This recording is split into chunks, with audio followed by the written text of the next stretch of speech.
ನಮಸ್ಕಾರ ಎಲ್ರಿಗೆ ಸಹ ನಮ್ಮ ಚಾನಲ್ಗೆ ನಿಮ್ಗೆಲ್ರಿಗೆ ಸಹ ಸ್ವಾಗತ ಸುಸ್ವಾಗತ. 90,000 ಸಬ್ಸ್ಕ್ರೈಬರ್ ಸಂಖ್ಯೆಯನ್ನು ನಾನು ಈ ಒಂದು ವರ್ಲ್ಡ್ ಕಪ್ ಮುಗಿದ ಮೇಲೆ ನೋಡಲಿಕ್ಕೆ ಆಗ್ತದ. ಆದರೆ ಭಾರಿ ಖುಷಿ, ನಾಳೆ ವರ್ಲ್ಡ್ ಕಪ್ ಮುಗಿಯುವಷ್ಟರಲ್ಲಿ 90,000 ಒಂದು ಸಂಖ್ಯೆ ನೋಡಿದರೆ ನಂಗೆ ಭಾರಿ ಖುಷಿ ಆಗ್ತದೆ. ಸಬ್ಸ್ಕ್ರೈಬ್ ಆಗದೆ ಈ ಒಂದು ವಿಡಿಯೋಗಳನ್ನೆಲ್ಲ ನೋಡ್ತಾ ಇದ್ದಾರೆ, ದಯವಿಟ್ಟು ಸಬ್ಸ್ಕ್ರೈಬ್ ಮಾಡಿ ಸಪೋರ್ಟ್ ಮಾಡಿ. ಆಲ್ರೆಡಿ ಮೇನ್ ಚಾನಲ್ಗೆ ನೋಡಿ ಸಿಲ್ವರ್ ಪ್ಲೇ ಬಟನ್ ಬಂದಿದೆ, ಇನ್ನೊಂದು ಸಿಲ್ವರ್ ಪ್ಲೇ ಬಟನ್ ಬರುವ ಹಾಗೆ ನೀವು ಖಂಡಿತ ಮಾಡ್ತೀರಿ. ಎಷ್ಟು ಬೇಗ ಮಾಡ್ತೀರಿ ಅನ್ನೋದನ್ನು ನಾನು ಕಾದು ನೋಡ್ತೇನೆ. ಎಸ್, ನಾಳೆ ಭಾರತ ಹಾಗೂ ನ್ಯೂಜಿಲೆಂಡ್ ನಡುವಿನ final T20 world cup 2026 final match ನಡೀತಾ ಇರೋದು ಎಲ್ಲಿ? ಭಾರತದ ಅನ್ಲಕ್ಕಿ ಗ್ರೌಂಡ್ ಅಹಮದಾಬಾದಲ್ಲಿ ನಡೀತಾ ಇರೋದು. ಅನ್ಲಕ್ಕಿ ಯಾಕೆ? 2023 ODI ವರ್ಲ್ಡ್ ಕಪ್ ಫೈನಲ್ ಎಂತಾಗಿದೆ ಅಂತ ನಿಮಗೆ ಗೊತ್ತುಂಟು. ಭಾರತ ಅಜೇಯವಾಗಿ ಹೋಗ್ತಾ ಇತ್ತು, ಇನ್ನೊಂದು ಮ್ಯಾಚ್ ಗೆದ್ರೆ ವರ್ಲ್ಡ್ ಕಪ್ ವಿನ್ ಆಗ್ತಾರೆ. 2011 ನಂತರ ತವರು ನೆಲದಲ್ಲಿ world cup ODI world cup ಗೆಲ್ಲುವಂತಹ ಒಂದು ಭಯಂಕರ ಅದೃಷ್ಟ ಇತ್ತು ಭಾರತಕ್ಕೆ. ಆಸ್ಟ್ರೇಲಿಯಾದ ಎದುರು ಮುಗ್ಗರಿಸಿತು. ಆ್ಯಂಡ್ ಈ ಒಂದು ವರ್ಲ್ಡ್ ಕಪ್ ಅಲ್ಲಿ ಕೂಡ ಹಾಗೆ T20 ವರ್ಲ್ಡ್ ಕಪ್ ಅಲ್ಲಿ ಭಾರತ ಸೋತದ್ದು ಒಂದೇ ಮ್ಯಾಚ್, ಸೌತ್ ಆಫ್ರಿಕಾದ ವಿರುದ್ಧ.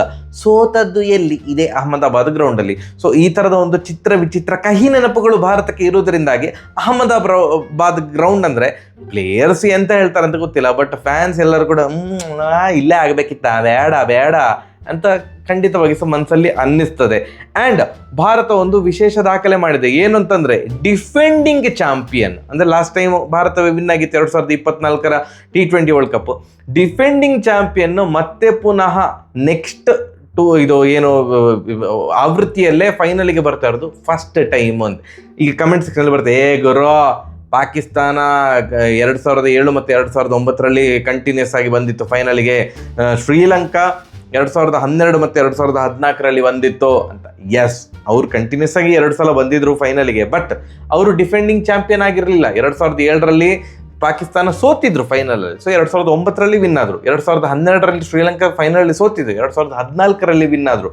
ಬಟ್ ಇದು ಉಲ್ಟಾ, ಆಲ್ರೆಡಿ ನಾವು ವಿನ್ ಆಗಿದ್ದೇವೆ. 2024 ವಿನ್ ಆಗಿದ್ದವು, ಈಗ 2026 ಫೈನಲಿಗೂ ಭಾರತ ಬಂದಿರೋದ್ರಿಂದಾಗಿ ಅದು ಒಂದು ವಿಶೇಷ ಸಾಧನೆ. ಆ್ಯಂಡ್ ಭಾರತ ಏನಾದರೂ ನಾಳೆ ವಿನ್ ಆದರು ಅಂತ ಇಟ್ಕೊಳ್ಳೋ, ನಾಳೆ ವಿನ್ ಆಗ್ತದೆ, ಕಮಾನ್, ಗ್ಯಾಸ್ ನಾಳೆ ವಿನ್ ಆದರು ಅಂತ ಇಟ್ಕೊಳ್ಳೋ. ಆಗ ಇನ್ನೊಂದು ವಿಶೇಷ ಸಾಧನೆ ಏನು ಅಂತಂದರೆ, ಇಲ್ಲಿಯ ತನಕ ಯಾವುದೇ host nation T20 world cup win ಆಗಿಲ್ಲ. ಸೊ ಭಾರತ ಏನಾದರೂ ವಿನ್ ಆದರೆ ಭಾರತ ಮೊಟ್ಟ ಮೊದಲ ದೇಶ ಆಗ್ತದೆ ಒಂದು ಹೋಸ್ಟ್ ನೇಷನ್ ವರ್ಲ್ಡ್ ಕಪ್ ಅನ್ನು ವಿನ್ ಆಗ್ತಾ ಇರೋದು. ಸತತ 2 ವರ್ಲ್ಡ್ ಕಪ್ ವಿನ್ ಆದಾಗೆ ಕೂಡ ಆಗ್ತದೆ. ಆ್ಯಂಡ್ ಮೋರ್ ದೆನ್ ಎನಿಥಿಂಗ್, ಆ ಒಂದು ತವರು ನೆಲದಲ್ಲಿ ಗೆಲ್ಲುವಂತಹ ಒಂದು ಖುಷಿ ಇದೆಯಲ್ಲ, ಅದು ಎಲ್ಲದಕ್ಕಿಂತವೂ ಕೂಡ ಮಿಗಿಲು. ಎಸ್ಪೆಷಲಿ ಇಂಡಿಯಾದಲ್ಲಿ ಆ ಥರದ ICC ಟೂರ್ನಮೆಂಟ್ ಆಗ್ತಾ ಇದೆ ಅಂತಂದರೆ ಯಾವ ರೇಂಜಿಗೆ ಜನ ಸೇರಿರ್ತಾರೆ, ಇಂಡಿಯಾ ಅಂತ ಕಿರ್ಚ್ತಾ ಇರ್ತಾರೆ. ಸೊ ಅಷ್ಟು ಜನರ ಎದುರು ವಿನ್ ಆದಾಗ ಅದು ಸಂಭ್ರಮ ಎಲ್ಲಿಯೋ ಮಿತಿ ಮೀರಿರ್ತದೆ. ಅಷ್ಟು ಅಂದರೆ ಖುಷಿಯ ವಾತಾವರಣ ಅಷ್ಟು ಪೀಕ್ ಲೆವೆಲಲ್ಲಿ ಇರ್ತದೆ. ಬಟ್ ಭಾರತಕ್ಕೆ ಎದುರಾಳಿ ಯಾರು? ನ್ಯೂಜಿಲೆಂಡ್. ಯಾಕೆ ನಾನು ಇಷ್ಟು ಟೆನ್ಷನಲ್ಲಿ ಹೇಳ್ತಿದ್ದೇನೆ? ಯಾಕೆ ಟೆನ್ಷನ್ ಅಂತಲ್ಲ, ಸ್ಟ್ಯಾಟಿಸ್ಟಿಕ್ಸ್ ತೆಗೆದು ನೋಡಿದಾಗ ಭಾರತ ICC ಟೂರ್ನಮೆಂಟಲ್ಲಿ T20 ವರ್ಲ್ಡ್ ಕಪ್ಗಳಲ್ಲಿ ನ್ಯೂಜಿಲೆಂಡ್ ವಿರುದ್ಧ ವಿನ್ನೇ ಆಗಲಿಲ್ವಂತೆ. ಇಲ್ಲಿಯ ತನಕ 3 ಮ್ಯಾಚ್ ಭಾರತ T20 ವರ್ಲ್ಡ್ ಕಪ್ಪಲ್ಲಿ ನ್ಯೂಜಿಲೆಂಡ್ ಅಗೇನ್ಸ್ಟ್ ಆಡಿದೆ, 3 ಮ್ಯಾಚ್ ಕೂಡ ಮುಗ್ಗರಿಸಿದೆ. ವಾವ್, ಇನ್ನೂ ಕೂಡ ವಿಜಯ ಸಿಕ್ಕೇ ಇಲ್ಲ ನ್ಯೂಜಿಲೆಂಡ್ ವಿರುದ್ಧ ಭಾರತಕ್ಕೆ. ಸೊ ನಾಳೆ ಗೆಲುವು ಸಿಗಲಿ ಅಂತ ನಾವೆಲ್ಲರೂ ಕೂಡ ಅಪೇಕ್ಷಿಸೋದು. ಹಾಗೆ ನ್ಯೂಜಿಲೆಂಡ್ ಕೂಡ ಯಾವುದೇ T20 ವರ್ಲ್ಡ್ ಕಪ್ ಅನ್ನು ವಿನ್ ಆಗಲಿಲ್ಲ. ಅವ್ರೇನು ಎಕ್ಸ್ಪೆಕ್ಟ್ ಮಾಡ್ತಾರೆ ಅಂತಂದರೆ ಒಂದಾದರೆ T20 ವರ್ಲ್ಡ್ ಕಪ್ ನಾವು ವಿನ್ ಆಗುವ ಅಂತ. ಬಟ್ ಕಮ್ ಆನ್, ನಾಳೆ ಮತ್ತೆ ಪುನಃ ಅಂದರೆ ಬೇಜಾರು ಆಗಲೇಬೇಕು ನ್ಯೂಜಿಲೆಂಡಿಗೆ. ಇಂಡಿಯಾ ವರ್ಸಸ್ ಬೇರೆ ಯಾವುದೇ ತಂಡ ಇದೆ ಅಂತಂದಾಗಲೂ ಕೂಡ ಸಪೋರ್ಟ್ ಆಲ್ವೇಸ್ ಇಂಡಿಯಾಗೇ ಇರ್ತದೆ. ಯಾಕೆ ಈ ಮಾತನ್ನು ಹೇಳ್ತಿದ್ದೇನೆ ಅಂತಂದರೆ, ಮೊನ್ನೆ ಯಾವುದೋ ಕೆಲವೊಂದು ಕಮೆಂಟ್ಸ್ ನೋಡಿದೆ ಮಾರೆ, ಇಂಡಿಯಾ ಆಲ್ರೆಡಿ ವಿನ್ ಆಗಿದೆ, ಪಾಪ ನ್ಯೂಜಿಲೆಂಡ್ ವಿನ್ ಆಗಲಿ, ಪಾಪ ಸೌತ್ ಆಫ್ರಿಕಾ ವಿನ್ ಆಗಲಿ, ಪಾಪ ಒಪ್ತೇನೆ, ಪಾಪ ಇಂಡಿಯಾ ಏನಾದರೂ ಫೈನಲಿಗೆ ಬರೋದಿದ್ದಿದ್ರೆ ಆಗ ನೀವು ಯಾವ ತಂಡವನ್ನು ಸಪೋರ್ಟ್ ಮಾಡ್ತಿರಲ್ಲ ಅವರು ವಿನ್ ಆಗಲಿ. ಬಟ್ ಇಂಡಿಯಾ ವರ್ಸಸ್ ಅಂತ ಬಂದಾಗ ಆಲ್ವೇಸ್ ನಮ್ಮ ದೇಶಕ್ಕೆ ನಾವು ಪ್ರಾಧಾನ್ಯತೆ ಕೊಡಬೇಕು. ನಾವು ಇಲ್ಲಿದ್ದೇವೆ ಮಾರೆ, ಇಲ್ಲಿಯ ಸಿಟಿಸನ್ ಮಾರೆ, ನಾವು ನಮ್ಮ ದೇಶವನ್ನು ನಾವು ಸಪೋರ್ಟ್ ಮಾಡೋದು, ಇನ್ನೇ ಯಾರು ಸಪೋರ್ಟ್ ಮಾಡಬೇಕು ಅಲ್ವಾ? ಇಂಡಿಯಾ ವಿನ್ ಆಗಲಿ. ಈಗ ಪ್ಲೇಯಿಂಗ್ 11 ಬಗ್ಗೆ ಮಾತಾಡೋದಿದ್ರೆ, ಪ್ಲೇಯಿಂಗ್ 11 ಯಾವುದಾದ್ರೂ ಚೇಂಜಸ್ಸನ್ನು ನೋಡಲು ಬಯಸುತ್ತೀರಾ? ನೀವು ನೋಡಲು ನಾವು ಎಂತೆಂತ ಬೇಕಾದ್ರೆ ಹೇಳ್ಬೋದು, ಬಟ್ ಪ್ರಾಕ್ಟಿಕ್ಯಾಲಿಟಿ ವೈಸ್ ಹೋಗೋದಿದ್ರೆ 99% ಭಾರತದ ತಂಡದಲ್ಲಿ ಯಾವುದೇ ಬದಲಾವಣೆ ಬರುವುದಿಲ್ಲ. ಇವಾಗ ನೀವು ಹೇಳೋದು ಅಭಿಷೇಕ್ ಶರ್ಮನನ್ನು ಕೂರಿಸಿ ಮಾರ್ರೆ ಅಂತ ನೋಡಿ. ಬ್ಯಾಕಪ್ ಓಪನರ್ ಆಗಿದ್ದಂತಹ ಸಂಜು ಸ್ಯಾಮ್ಸನ್ ಅವರು ಈಗ ಪ್ಲೇಯಿಂಗ್ 11ನಲ್ಲಿ ಆಲ್ರೆಡಿ ಇದ್ದಾರೆ. ಸೊ ಅಭಿಷೇಕ್ ಶರ್ಮಾ ಅವ್ರನ್ನ ಕೂರಿಸಿದ್ರೆ ಮತ್ತೊಂದು ಪ್ಲೇಯಿಂಗ್ ಅಂದರೆ ಬೆಂಚಲ್ಲಿ ಇನ್ನೊಂದು ಓಪನರ್ ಯಾರೂ ಇಲ್ಲ.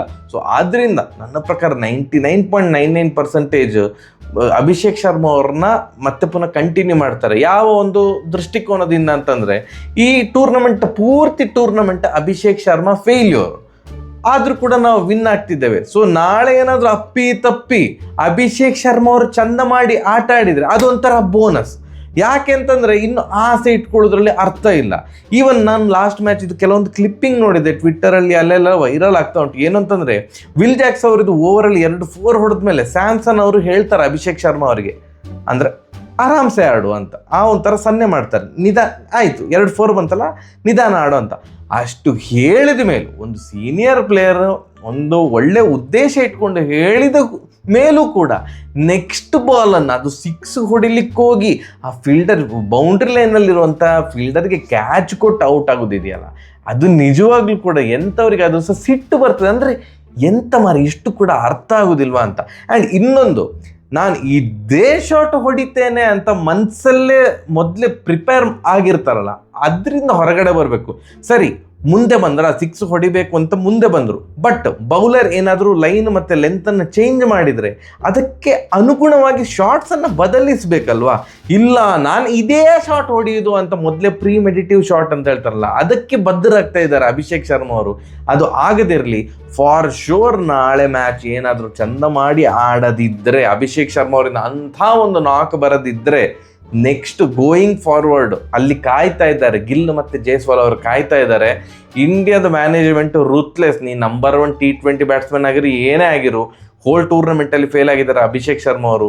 ನಾಳೆ ಆಡಲೇಬೇಕು ಚಂದ ಮಾಡಿ, ಇಲ್ಲದಿದ್ದರೆ ಗೋಯಿಂಗ್ ಫಾರ್ವರ್ಡ್ ತೆಗೆದು ಬಿಸಾಕ್ತಾರೆ ಅಂತವೇ ನಂಗೆ ಅನ್ನಿಸ್ತಾ ಇದೆ. ಇಲ್ಲದಿದ್ದರೆ ಜೈಸ್ವಾಲ್ ಅವರಿಗೆಲ್ಲ ಒಂಥರ ಅನ್ಯಾಯ ಮಾಡಿದ ಹಾಗೆ ಅಂತ ನನ್ನ ಒಂದು ಅಭಿಪ್ರಾಯ. ಇನ್ನೊಂದು, ನಂಬರ್ 1 T20 ಬ್ಯಾಟ್ಸ್ಮನ್ ಐತಿ, ಈಗ ನಂಬರ್ 1 T20 ಬೌಲರ್ ಬಗ್ಗೆ ಮಾತಾಡಬೇಕಲ್ಲ.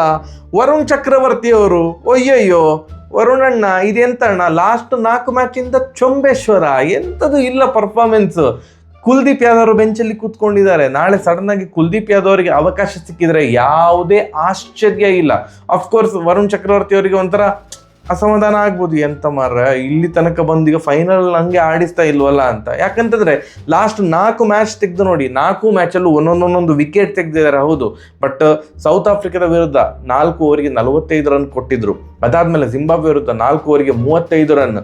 ಅದಾದ್ಮೇಲೆ ವೆಸ್ಟ್ ಇಂಡೀಸ್ ವಿರುದ್ಧ 4 ಓವರಿಗೆ 40 ರನ್. ಅದಾದ್ಮೇಲೆ ಈಗ ಪ್ರೀವಿಯಸ್ ಮ್ಯಾಚ್ ಸೆಮಿಫೈನಲ್ ಇಂಗ್ಲೆಂಡ್ ವಿರುದ್ಧ 4 ಓವರಿಗೆ 63-64 ರನ್. Horrible bowling. ಪುಣ್ಯ ಬುಮ್ರಾ ಮತ್ತು ಹಾರ್ದಿಕ್ ಪಾಂಡ್ಯ ಅವರು 2 ಓವರಲ್ಲಿ 15 ರನ್ ಬಿಟ್ಕೊಟ್ಟು ಎಂಡಲ್ಲಿ ಕಂಟ್ರೋಲ್ ಮಾಡಿದ್ರು. ಇಲ್ಲೇ ಇದ್ರೆ ಖಂಡಿತವಾಗಿ ಕೂಡ ಇಂಗ್ಲೆಂಡ್ ವಿನ್ ಆಗುವಂಥ ಸಾಧ್ಯತೆ ಜಾಸ್ತಿ ಇತ್ತು. ಸೊ ಲಾಸ್ಟ್ 4 ಮ್ಯಾಚ್ ಇದು ಪರ್ಫಾರ್ಮೆನ್ಸ್ ತೆಗೆದು ನೋಡಿದಾಗ ಆ್ಯಂಡ್ ನಮ್ಮ 6th ಬೌಲಿಂಗ್ ಆಪ್ಷನ್ ಒಳ್ಳೇದಿಲ್ಲ. ಸೊ ಎಲ್ಲ 5 ಬೌಲರ್ಸ್ ಚೆಂದ ಮಾಡಿ ಬಾಲ್ ಹಾಕಲೇಬೇಕು. ಸೊ ಆ ಒಂದು ದೃಷ್ಟಿಕೋನದಲ್ಲಿ ವರುಣ್ ಚಕ್ರವರ್ತಿ ಅವ್ರನ್ನ ಹೊರಗಡೆ ಇಟ್ಟು ಕುಲ್ದೀಪ್ ಯಾದವ್ ಅವ್ರನ್ನ ಆಡಿಸಿದ್ರು ಕೂಡ ಯಾವುದೇ ಆಶ್ಚರ್ಯ ಏನಿಲ್ಲ. ಆ್ಯಂಡ್ ಕುಲ್ದೀಪ್ ಯಾದವ್ ಅವರು ಒಳ್ಳೆ ಬೌಲರೇ. ಸೊ ನಾನು ನಮ್ಮ ಪ್ಲೇಯಿಂಗ್ 11ನಲ್ಲಿ ಏನಾದರೂ ಚೇಂಜಸ್ ಆದರೆ ಇದು ಒಂದು ಚೇಂಜನ್ನು ಮಾತ್ರ ನಾನು ಎಕ್ಸ್ಪೆಕ್ಟ್ ಮಾಡ್ತಾ ಇದ್ದೇನೆ. ಯಾಕಂದರೆ ನಮ್ಮ ಬೌಲಿಂಗ್ ನೋಡಿ, 6th ಬೌಲರ್ ಯಾರೀಗ ಶಿವಮ್ ದುಬೆ ಅವರು. T20 ವರ್ಲ್ಡ್ ಕಪ್ ಸ್ಟಾರ್ಟ್ ಆಗುವ ಮುಂಚೆ ಹಲವಾರು ಸೀರೀಸಲ್ಲಿ ಅವರಿಗೆ ಸುಮಾರು ಓವರು ಸೂರ್ಯಕುಮಾರ್ ಯಾದವ್ ಅವರು ಕೊಟ್ಟಿದ್ದಾರೆ, ಪ್ರಾಕ್ಟೀಸ್ ಆಗಲಿ, ಮ್ಯಾಚ್ ಪ್ರಾಕ್ಟೀಸ್ ಆಗಲಿ ಅಂತ. ಅಷ್ಟೇ ಅಲ್ಲ, T20 ವರ್ಲ್ಡ್ ಕಪ್ಪಲ್ಲಿ ಕೂಡ ಸುಮಾರು ಮ್ಯಾಚಲ್ಲಿ ಶಿವಮ್ ದುಬೆ ಅವರಿಗೆ ಓವರನ್ನು ಕೊಟ್ಟಿದ್ದಾರೆ. ಬಟ್ T20 ವರ್ಲ್ಡ್ ಕಪ್ಪಲ್ಲಿ ಶಿವಮ್ ದುಬೆ ಅವರು ಆ್ಯಸ್ ಅ ಬ್ಯಾಟ್ಸ್ಮನ್ ಅದು ಎಷ್ಟು ಸೂಪರು, ಆ್ಯಸ್ ಅ ಬೌಲರ್ ಅಯ್ಯೋ ಅಂತ. ಯಾಕಂದರೆ ಇವರು ಬಾಲ್ ಹಾಕ್ಲಿಕ್ಕೆ ಬಂದ ಕೂಡಲೇ ಗಡಗಡ ಆಗ್ತದೆ. 6 ಬಾಲಿಗೆ 6 6 ಹೊಡಿಸ್ಕೊಂಡ್ರು ಆಶ್ಚರ್ಯ ಇಲ್ಲ ಅನ್ನುವಂತಹ ಬೌಲಿಂಗ್, ಕೆಟ್ಟ ಬೌಲಿಂಗ್ ಪ್ರದರ್ಶನ ದುಬೆ ಅವರಿಂದ ಬಂದಿರೋದು. ಸೊ ಆದ್ದರಿಂದ ನಮ್ಮ 6th ಬೌಲಿಂಗ್ ಆಪ್ಷನ್ ಅಥವಾ 6th bowler as a bowler ಫಾರ್ಮಲ್ಲಿ ಇಲ್ಲದಿರುವುದರಿಂದಾಗಿ 5 ಬೌಲರ್ಸ್ ಏನು ಮೇನ್ ಬೌಲರ್ಸ್ ಇದ್ದಾರೆ ಅವರೆಲ್ಲರೂ ಕೂಡ ಸೂಪರ್ ಆಗಿ ಬಾಲ್ ಹಾಕಲೇಬೇಕು. ಆದ್ದರಿಂದ ವರುಣ್ ಚಕ್ರವರ್ತಿ ಅವರ ಬದಲು ಕುಲ್ದೀಪ್ ಯಾದವ್ ಅವರು ಬಂದರೆ ಯಾವುದೇ ಆಶ್ಚರ್ಯ ಇಲ್ಲ. ಆ್ಯಂಡ್ ಕ್ಯಾಚಸ್ ವಿನ್ ಮ್ಯಾಚಸ್ 2024 ಫೈನಲಲ್ಲಿ ಏನಾಯ್ತು ಅಂತ ನಿಮಗೆ ಗೊತ್ತುಂಟು. ಆ ಸೂರ್ಯಕುಮಾರ್ ಯಾದವ್ ಅವರು ಹಿಡಿದಂತಹ ಒಂದು catch long ಆನಲ್ಲಿ, O ಯಮ್ಮ super long of ಮಿಲ್ಲರ್ದು catch ಅಲ್ಲ, ಲಾಂಗ್ ಆಫ್ ಅಲ್ಲಿ ಅಂತ ಅಂದ್ಕೊಳ್ತೇನೆ. ಸೊ ಆ ಒಂದು ಕ್ಯಾಚ್ ಎಷ್ಟು ಕ್ರೂಷಿಯಲ್ ಆಗಿತ್ತು, ಅದೇನಾದರೂ 6 ಹೋಗಿದ್ದಿದ್ರೆ ಪಕ್ಕ ಫೈನಲಲ್ಲಿ ಭಾರತ ಡಮಾರ್ ಆಗಿರ್ತಾ ಇತ್ತು. ಆ್ಯಂಡ್ ಅದೇ ತರಹ ಸೆಮಿಫೈನಲಲ್ಲಿ ಇಂಗ್ಲೆಂಡ್ ವಿರುದ್ಧ ಅಕ್ಷರ್ ಪಟೇಲ್ ಹಿಡಿದ 2 ಕ್ಯಾಚ್, ಒಂದು ಹ್ಯಾರಿ ಬ್ರೂಕ್ ಅವ್ರದ್ದು, ಇನ್ನೊಂದು ವಿಲ್ ಜಾಕ್ಸ್ ಅವ್ರದ್ದು, 2 fantastic catch. And even Bethell ಅವ್ರದ್ದು ರನ್ಔಟ್ ಏನಿದೆ, ದೂಬೆ ಅವರ ಬೌಲಿಂಗಲ್ಲಿ ಪಾಂಡ್ಯ ಅವರು ಅಷ್ಟು ಫಾಸ್ಟಾಗಿ ಹೋಗ್ತಿದ್ದಂಥ ಬಾಲನ್ನು ಬೌಂಡ್ರಿ ಇದರಲ್ಲಿ ಲೈನಲ್ಲಿ ಹಿಡಿದು ಫ್ಲ್ಯಾಟ್ ಥ್ರೋ ಮಾಡಿದ್ದು. ಈ ಥರ ಫೀಲ್ಡಿಂಗ್ ಮತ್ತು ಕ್ಯಾಚಿಂಗ್ ಇದು ತುಂಬ ಇಂಪಾರ್ಟೆಂಟು. ಯಾಕಂತಂದರೆ ಇಡೀ ಟೂರ್ನಮೆಂಟಲ್ಲಿ ಕ್ಯಾಚಿಂಗ್ ಅಂತ ತಗೊಂಡಾಗ ಇಡೀ ಟೂರ್ನಮೆಂಟಲ್ಲಿ ವರ್ಸ್ಟ್ ಕ್ಯಾಚಿಂಗ್ ಇದ್ದದ್ದು ಭಾರತದ್ದು. ಬಟ್ ಸೆಮಿಫೈನಲಲ್ಲಿ ಫೀಲ್ಡಿಂಗ್, ಕ್ಯಾಚಿಂಗ್ 2 ಫ್ಯಾಂಟಾಸ್ಟಿಕ್ ಆಗಿತ್ತು. ಆ್ಯಂಡ್ ಇಂಗ್ಲೆಂಡ್ ಯಾವ ಥರ ಎಡವಿತ್ತು ಅಂತ ಗೊತ್ತುಂಟು. ಸ್ಯಾಮ್ಸನ್ ಅವರು ಕೊಟ್ಟಂತಹ ಅತ್ಯಮೂಲ್ಯವಾದಂಥ ಕ್ಯಾಚನ್ನು ಅವರ ಕ್ಯಾಪ್ಟನ್ ಅವರೇ ಕೈ ಚೆಲ್ಲಿದರು, ಮ್ಯಾಚ್ ಕೂಡ ಕೈ ಚೆಲ್ಲಿದರು.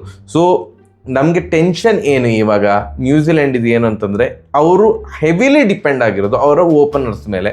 ಸೈಫರ್ಟ್ ಮತ್ತು ಫಿನ್ ಆ್ಯಲನ್ ಆ ಥರ ಎಲ್ಲ ಹೊಡಿತಿರುವಾಗ ಒಂಚೂರು ಖಂಡಿತವಾಗಿ ಭಯ ಅಂತೂ ಆಗೇ ಇರ್ತದೆ. ಅದು 2 ಕೀ ವಿಕೆಟ್, ಪವರ್ ಪ್ಲೇಲಿ 2 ವಿಕೆಟ್ ತೆಗೆದ್ರು ಅಂತ ಇಟ್ಕೊಳ್ಳಿ. ನಂಗೆ ಗೊತ್ತಿಲ್ಲ ಫಸ್ಟ್ ಟಾಸ್ ವಿನ್ ಆದರೆ ಬ್ಯಾಟಿಂಗ್ ಮಾಡಬೇಕಾ ಬೌಲಿಂಗ್ ಮಾಡಬೇಕಾ ಅಂತ. ಮೇ ಬಿ ಟಾಸ್ ವಿನ್ ಆದವರು ಚೇಸಿಂಗನ್ನು ಆಪ್ಟ್ ಮಾಡಬಹುದು.